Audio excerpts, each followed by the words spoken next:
鸡蛋羹放在客厅茶几上，并且留了张便条。事后林之孝百无聊赖的躺在床上，再次起来发现鸡蛋羹根本没动，顾魏还在书房里埋头工作。林之孝端着鸡蛋羹去微波炉加热，恰巧顾魏接到电话，匆匆忙忙向林之孝告别。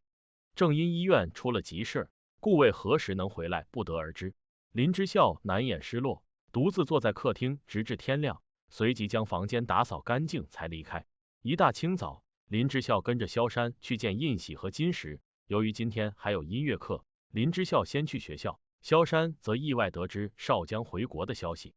去音乐室报道时，林之孝以为自己可以继续参加活动，怎料位置竟被人顶替，所以又得回去敲三角铁。在乐队老师的引荐下，林之孝看到少江在众星捧月中上台，而他此次回国打算挑选几个师弟师妹一同表演。由于林之孝失去了大提琴名额，根本没有心思再听少江的演讲。尽管以前有过爱慕之情，可是随着时间变淡，仅剩下久别重逢的惊喜，甚至转瞬即逝。少江格外留意到林之孝独自出了教室，因此在讲完话后，急忙跑出去找他。原本林之孝要打电话给萧山诉苦，奈何萧山忙着咖啡厅开业的事情，他又不好意思去打扰顾魏。少江看出林之孝非常郁闷，走过对他开导，并且带着他去酒吧放松心情，直接拉着林之孝上台演奏小提琴。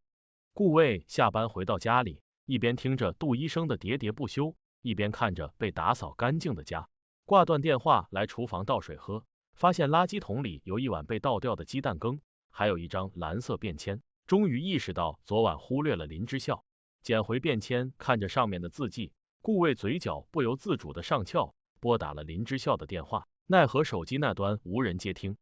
在少江的邀请下，林之孝上台与他现场演奏一曲，两人配合极为默契，精彩的演奏也获得在场众人掌声。顾魏看着林之孝朋友圈里的视频，心情格外复杂，说不上是否与吃醋有关，反倒是少江带着林之孝和朋友们聚餐，毫不掩饰对于他的喜欢。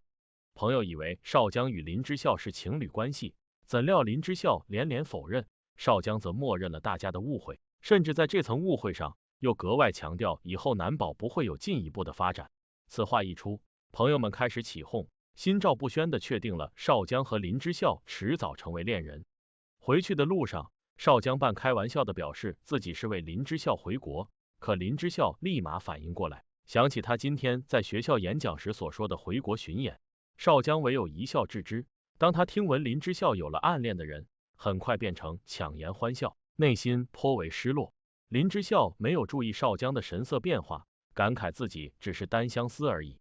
与此同时，顾魏心不在焉的看书，一边频繁抬头盯时间，一边留意着门外的动静，直到听见林之孝的声音，这才迫不及待的拿起外套往外走，正好透过猫眼看见少江举止暧昧的摸着林之孝的头。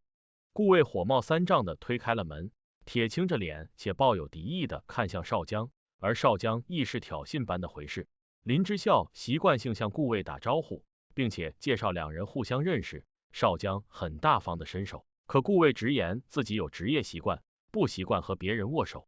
林家爸妈闻讯而来，一脸惊喜的认出了少江，热情招呼他和顾魏过来吃饭。林母准备了一桌子的家常菜，顾魏和少江的火药味十足，你一言我一句的针锋相对。少江强调自己以后经常来林家，没必要太客套。林母觉得顾魏很少来家里做客，让林之孝夹菜给顾魏。顾魏故意跟少江唱对台戏，提醒林父还在休养，不宜吃太硬的食物，应该多喝汤。说话间，顾魏拿起一碗汤放到林父面前。林母为了缓和气氛，提起了少江小时候来林家暂住过一段时间。当年林之孝非常喜欢跟少江玩，还期待以后长大嫁给少江，这让本来不是的林之孝更加无地自容，只能用尴尬笑容掩饰。顾魏越听越不高兴，脸上蒙上了一层冰霜。吃过饭后，顾魏回家拿起手机上网查找少江的背景身份，很不屑的看到网上评价少江是亿万少女的梦中情人。而在另一边，林之孝闷闷不乐的坐在床上，想要用橘子瓣的方式推断顾魏是否在意自己，可是吃到最后一半不在意，立马给萧山打电话诉苦。咖啡厅开业当天，顾魏带着一株发财树去找顾萧，没想到萧山故意使激将法，声称少将不仅是林之孝的青梅竹马，甚至还是他拉大提琴的动力。这番话让顾魏想起林之孝曾提及的诗歌，醋意油然升起。为了尽早表明心意，顾魏专门给林之孝准备了礼物，正是一个大提琴造型的卡农音乐盒，可又不知该如何开口，于是以修灯泡为由，让林之孝来自己家里。林之孝进门帮忙检查，发现电路板里少了一节电池，却不知那节电池早已被顾魏揣进兜里，故意藏了起来。正当林之孝修好彩灯准备离开，顾魏又找借口让他留下拖地。尽管地面干净整洁，可顾魏还是坚称林之孝穿了鞋子进屋，理由看似非常荒唐，但是林之孝知道顾魏有洁癖，也就没有再计较。眼看着林之孝转身去拿拖把，顾魏赶紧从书房里捧着音乐盒出来，发现客厅里空无一人，门外再次传来林之孝和少江的声音。这次顾魏没有出门，仅通过猫眼看到少江站在林之孝面前，送给他一张奏鸣曲黑胶。其实少江的真正来意是想带林建国去国外治病，因为他在上次吃饭时无意间看到林家柜子里摆放治疗胃癌的药物。少江与林之孝算是半个发小，他希望以后无论发生任何事情，林之孝都要第一时间告诉自己，而不是当做外人区分。顾萧准备晚上举办派对活动，萧山打电话给林之孝，邀请他和顾魏参加，奈何顾魏突然变得疏离，只因他觉得自己似乎比不上少江。林之孝打电话给顾魏时，正是顾魏带着杜医生等人在过道，他谎称自己要加班，结果杜医生多嘴提醒他今天应该是严医生值班。顾魏瞪了杜医生一眼，吓得他立马闭嘴。林之孝听到杜医生的话，便知是顾魏在找借口推辞。这天下午，少江再次来到林之孝家里，建议林建国做好出国准备，自己已经联系好国外的专家团队，只需要提供相关病历就能住院治疗。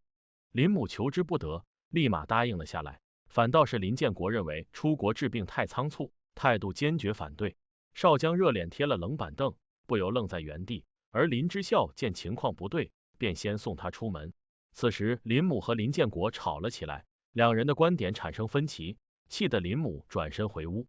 林母觉得自己好心没好报，于是便回房生闷气，反倒是林之孝在客厅里跟父亲谈话，了解他为何不肯听从安排去国外。其实林建国并非无理取闹，而是他想到过许多种可能性，同样考虑家里的经济状况。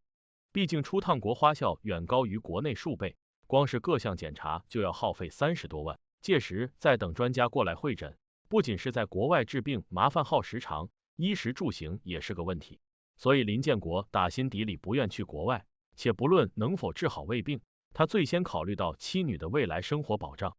在确定了父亲的真实想法后，林之孝去房间里安慰林母，看到母亲独自坐在床边哭个不停，断断续续的透露着自己的难处。既为人妻又为人母的她，一边留意着丈夫的病情，一边还要顾及对方情绪，近来一段时间都为此提心吊胆，白天还得在女儿面前故作坚强。可林建国今天的话属实令他感到心寒。林建国站在门口偷听母女俩的谈话，内心也很不是滋味。林之孝为了安抚林母的情绪，陪着她在房间里休息，而林建国则睡在客厅的沙发上。当天夜里，林之孝看着母亲的睡容，便在心中暗暗发誓要让自己变得更加成熟，做个有担当的大人，照顾好这个家庭。第二天早上，顾魏从手术室里出来，本想给林之孝发消息，可编辑了一行字，犹豫片刻又点了取消发送。少江来医院向高希索要有关林建国的详细手术记录，怎知顾魏进来后，气氛立马变得微妙。顾魏得知少江的来意，再次向他强调，只有患者本人及其亲属才有资格拿病历。话音刚落，少江刻意补充一句自己很快会成为亲属，随后便转身离去。这番话激怒了顾魏，也让高希觉得奇怪，认为患者是否去国外全由本人决定，作为医生无权干涉，非常不理解顾魏的做法，包括他对林家投入了太多关注。顾魏没有反驳，起身出门去查房。与此同时，林之孝为父母准备了丰盛的早餐，并且针对于林建国和林母进行了批评教育，表示出国治疗的事情不必着急，等大家商定好再做打算，肃然成为了这一家之主。恰巧少江发消息约林之孝在老地方见面，林之孝顾不得吃早餐，收拾着就要出门。走到玄关处，注意到林建国软下态度哄林母开心。起初林母还有些别扭，不过很快破涕而笑，两人总算是和好如初。林之孝到了学校后，趁着上课前单独去见少江，继而知道他当年为何不告而别，以及出国深造的原因。4年时间会改变许多人和事，相比较过去单纯直率的林之孝，如今他在对人待物的角度不同，并且非常感谢少江师哥让自己变得自信，甚至喜欢上音乐。只不过林之孝的释然，却让少江非常不适应，仿佛彼此间的亲密感淡化。林之孝还要去上音乐课，他在临走前说明关于出国治病的事情，因为父亲态度的缘故，恐怕需要继续商量个折中办法，暂时无法给少江答案。下午忙完手术的顾魏开车回家，碰巧看见少江和林之孝在楼下谈话，尤其是少江的某些暧昧动作，令他心情非常不爽。顾潇发现顾魏在酒吧里喝闷酒，便知他是为情所困，只不过30多年不开花的铁树，还没来得及绽放，又转瞬枯萎。为了让顾魏彻底忘掉林之孝，顾潇带着他去参加咖啡厅开业之前的狂欢夜，现场的气氛完全不亚于酒吧，但是并不适合顾魏。旁边的女人在顾潇的示意下，纷纷凑过来跟顾魏攀谈，而他全然置之不理，自顾自的喝着闷酒。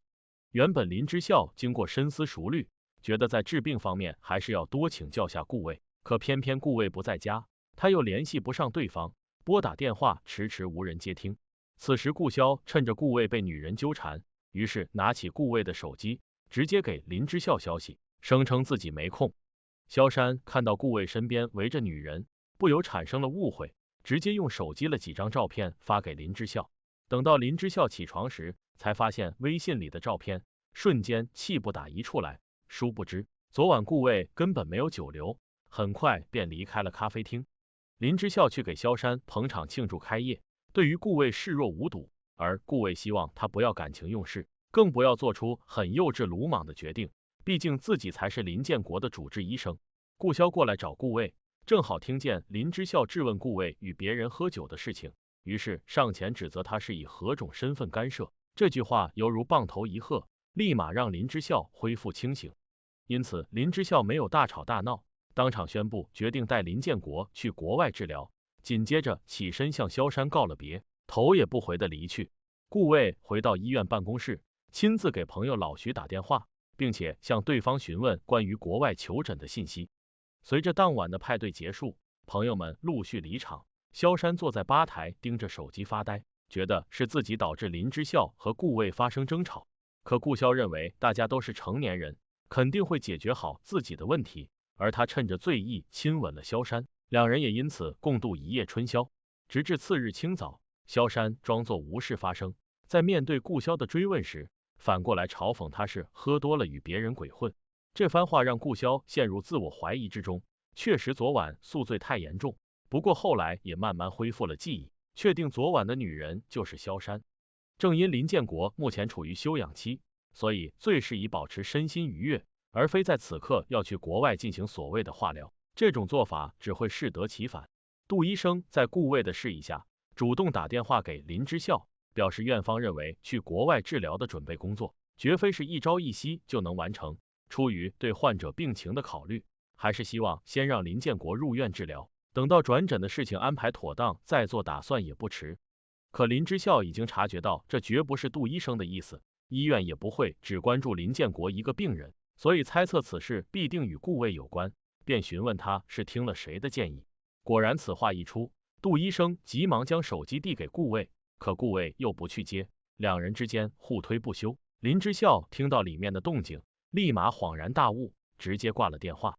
几天之后，林之孝和母亲陪着林建国办理了住院手续。顾魏来到病房门口，听见林母对女儿的叮嘱。其实林母还是不太相信国内的医术，准备先与国外专家联系好，届时可以立马出国复诊。林之孝不置可否，实则心里拿不定主意。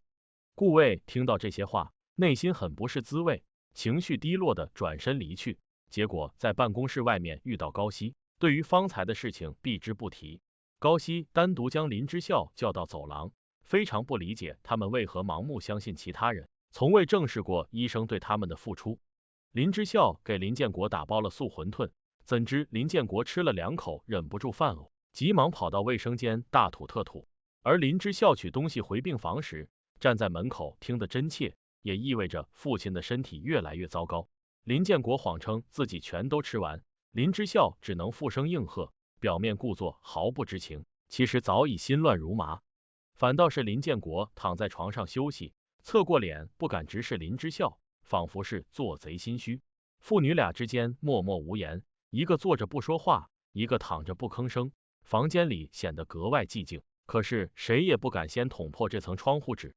当天晚上，顾卫路过林建国的病房，忍不住推门而入，看到林之孝趴在床边昏昏沉沉，伸手抚摸他的额头和脸颊，发现他有轻微发烧的症状。正当顾卫出去拿药时，林之孝被父亲的梦话吵醒，于是打电话给林母，察觉电话另一头的声音很虚弱，急忙打车回家。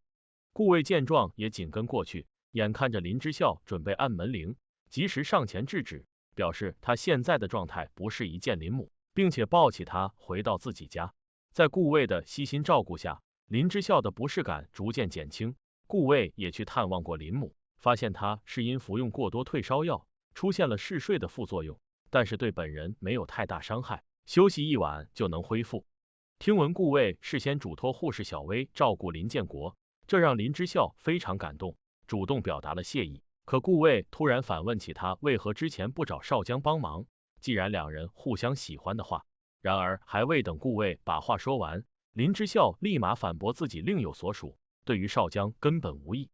此话一出，房间里的气氛略显尴尬。顾卫知道林之孝的心思，尽可能掩饰着欣喜的情绪，盯着林之孝吃了感冒药，这才去厨房给他煮粥。到了后半夜，顾卫又亲自给林之孝喂粥，看他迷迷糊糊的样子，不由自主的笑了起来。在林之孝躺下继续休息时，突然拉住顾卫的左手不让他离开，甚至将整条胳膊抱在怀里。顾卫不忍打破他的睡意，只能硬撑着坐在床边，直到林之孝醒来，整个手臂已是麻木不堪。林之孝抱着顾卫给自己准备的衣服去卫生间洗澡，顾卫则在厨房清洗碗筷，不料听到一声惨叫，只见林之孝像是见鬼般捂着脸从卫生间逃了出来，躺在床上哭个不停，甚至不肯让顾卫看到自己现在的样子。顾卫仔细检查，发现林之孝满脸的红疹，确定他是喝了那碗花生粥，从而导致花生过敏。林之孝觉得自己变得丑陋不堪，但是顾卫尽可能的安抚着林之孝的情绪，表示在他眼里永远是最美的人。这番话让林之孝有些愣住，尤其是看到顾卫投来的深情目光，两人情不自禁的四目相对，搂抱的姿势也显得非常暧昧。顾卫后知后觉的松开林之孝，紧张的表示自己先出门买药，直奔着楼下的药房而去。等到顾卫买药回来，林之孝急忙跑到门边，仅通过门缝接过药和水杯，在对方的叮嘱下服用。其实林之孝也很想知道自己在顾卫心里的形象，忍不住问了出来。顾卫觉得林之孝是猫科里最小的虎猫，看似个头很小且柔弱，实则内心强大。趁着这个时候，顾卫鼓起勇气向林之孝表白，奈何林之孝早已躺在床上沉沉睡去，根本没有听到顾卫后面所说的话。顾卫迟迟听不到房间里传来回应，于是推门进去，坐在床边看着林之孝的睡容，轻声道了晚安，才去书房继续工作。